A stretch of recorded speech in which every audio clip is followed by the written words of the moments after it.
Okay, time to get this monkey off my back. Today we're doing Eileen. I think I said this earlier, that Eileen was one of those characters that I tried to main back when I first played this game, because I thought she was kind of funny, but she was a bit too complicated for me to really, do justice, I guess, for her to really know all the tricks of her trade. And I still arguably don't, but I can definitely see why it would be effective, because I've seen some people use her, and really good Eileen users are just so hard to pin down sometimes because of all their tricky movement and stuff. You really got to know the character and the options that she has, and there's just a lot of guesswork involved. It's a weird thing the computer does, like with Go, it would always grab me but never do anything. And it's not just Go, too. Anyone who has those kind of grabs, they never do anything. I don't know if it's some kind of weird quirk with the AI, but it's they rarely ever do anything.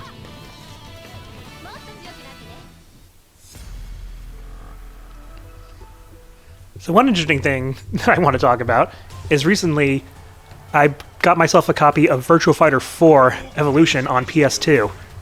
I've been playing that a little bit. And, a lot of you who've watched these videos know my problems with Dural. If you think Dural's bad in this game, Dural's even worse in the fourth game because she's invisible. She's practically invisible. She's just a texture that blends into the background, making it almost impossible for you to see where she is, what she's doing, and all that other stuff. So I'm like, that's just sadistic. Who thought that up?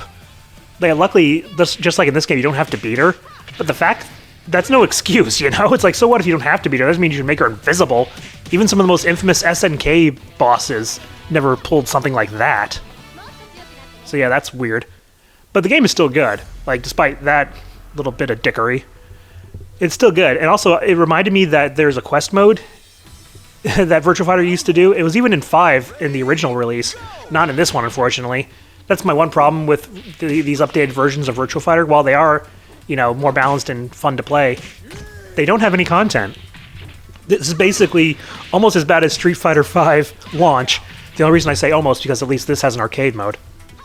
But that's pretty much it, unfortunately. Arcade and online, training and versus, which you can't even play the computer in. It has to be two-player versus, just like when Street Fighter V released. But the original Virtua Fighter V had a quest mode, which I spent a lot of time in, and I really miss it. I wish there was a Virtua Fighter 5 that was definitive. It had all the content from all the releases. Maybe that's why this version was so cheap. Revo is only what, $15 or something? At least they knew they couldn't charge full price or even half price on release. They went really budget, which is fine. Getting a great game like this, even if it only has arcade and online for $15, it's a pretty good deal.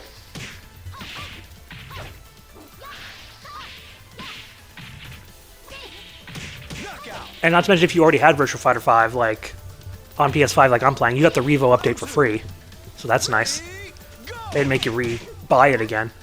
Because chances are, you already bought it. I pretty much have bought in every version of Virtua Fighter 5 that was commercially available.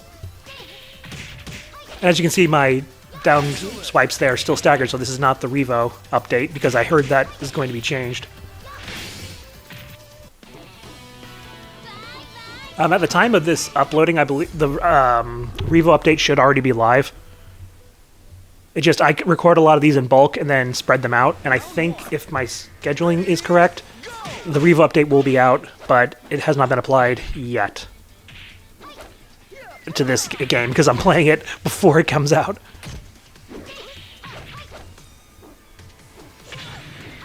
But yeah, anyway, Virtua Fighter 4 on PS2, really good game for the PS2. It looks really good. I'm not just talking about graphic-wise.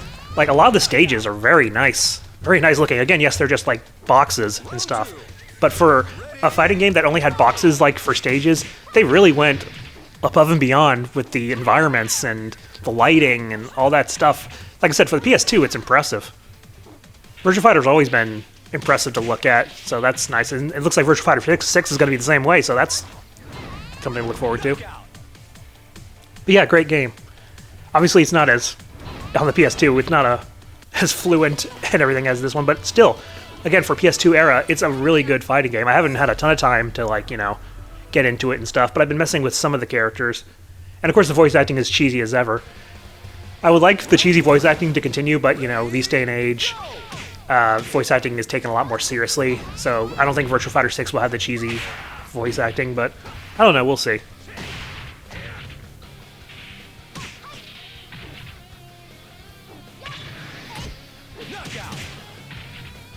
I also was thinking to myself when playing Virtua Fighter 4, like, how did I not know this game was on the market? Like, I understand not knowing about the other Virtua Fighter games before it, because, you know, I never owned a single Sega console.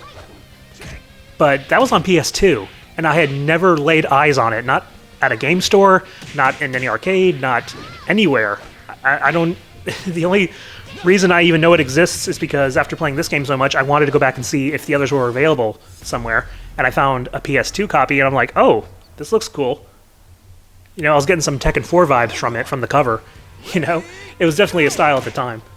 And so I decided to try out, and yeah, it's really good. I wish I could, like, stream it or something, but I can't stream PS2 games and stuff.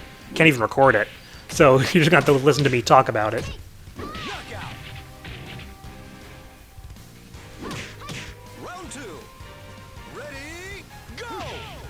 Oh man, does that mean I'm going to have to find a main in that game too? I guess so, but you know, obviously I'm not going to be making any videos about it. I need to get a main in this game first.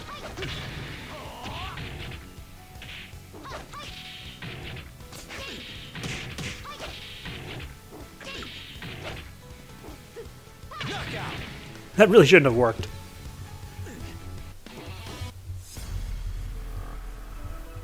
And you know what, after Virtua Fighter 4, Dural, I give you a lot of crap, but at least I can see you.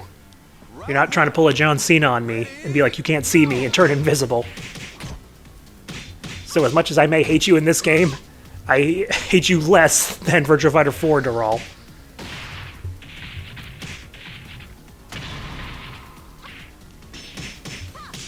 Like, I feel like they felt... It's like, oh, it's a bonus game. You don't have to beat this boss, so let's make them just ungodly hard. And on top of that, let's just make them invisible, you know? And it's funny that I never see that on any, like, worst boss fights of all time lists. Because I feel like that should be on there just for that alone. Like, as bad as some bosses can get in fighting games, at least you can see them, you know? I've always wanted to make, like, a worst boss battles in fighting games, and I never did. And I'm kind of glad, because now that I know that, if I ever do, it's definitely got to get a place on that list just for that alone. At what ranking? I don't know. But definitely up there. I might have put... I don't know if I would have even put Dural this version, because you don't have to beat it, so that would have like kept it off the list. But that invisible thing is just crazy. Anyway, that was Eileen. I know I didn't talk about her at all, but I really don't have anything much to say about her. She's fun and tricky, but probably not main material for me. But who knows?